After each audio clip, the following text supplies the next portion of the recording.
ნაწლავური ჩხირის, ლაქტოზის, კოლიფაგების, სტაფილოკოკებისა და სხვა ბაქტერიების ნორმა ბათუმის სანაპიროს 8 წერტილზე და საშვებზე გაცილებით ნაკლებია. ლაბორატორიული კვლევის შედეგებს აჭარის გარემოს დაცვის სამმართველო აქვეყნებს.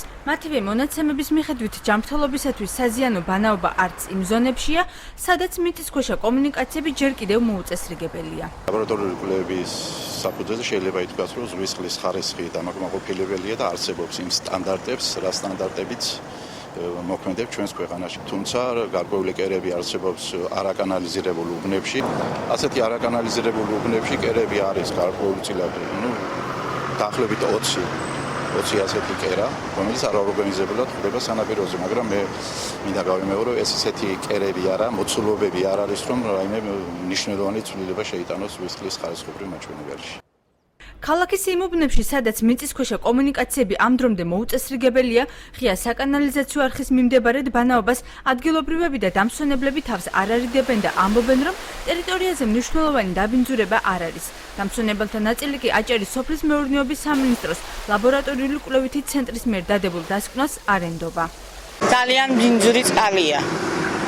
და რა ვიცი, პლაჟი თუ ქვია მას, ძალიან მოუწესრიგებელია ყველაფერი. დაბინძურებული არის წყალი. აი, რით არის დაბინძურებული რა? ვიცი, მაგავიც არის შიგნით და ბავშვებს შეეშინდათ რაღაცები გონიათ ბავშვებს და არის რომ აქეთ სუფთა არა, არის რომ იქეთ სუფთაა და უკეთესი. კანალიზაცია რა გითხრა, ახლა ჩადის თუ არა ვერ გეტყვი, მაგრამ არის რომ სიბინძური ამოდის წყლიდან. ჯერ არაფერი არ შეგვიმჩნევია ისეთი რომ დაცურავდეს, მაგრამ ისე ნაპირი სუფთა რო იყოს და მოწესრიგებული არა. ადგილებია ცოტა რა. აი, კანალიზაცია ჩაედინება და ცუდია. ხო, აქ ცოტათი იგი არის. ბინძური იქეთკენ უფრო ცოტა მოწესრიგებული. არასამთავრობო ორგანიზაცია ფლორა და ფაუნაში გარემოს დაცვის სამმართველოს დასკვნას ნაწილობრივ ეთანხმებიან, თუმცა აცხადებენ, რომ შემოწმების შედეგები მნიშვნელოვნად არის დამოკიდებული იმაზე, თუ დღის რა მონაკვეთში არის აღებული სინჯი.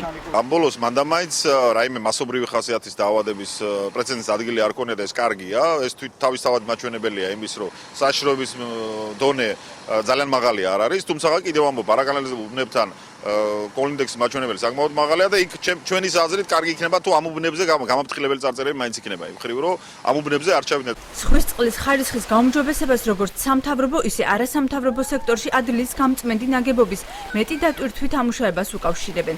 გასული წლებისაგან განსხვავებით წელს აქ მექანიკურთან ერთად ფეკალური მასების ბიოლოგიური წმენდაც ხდება.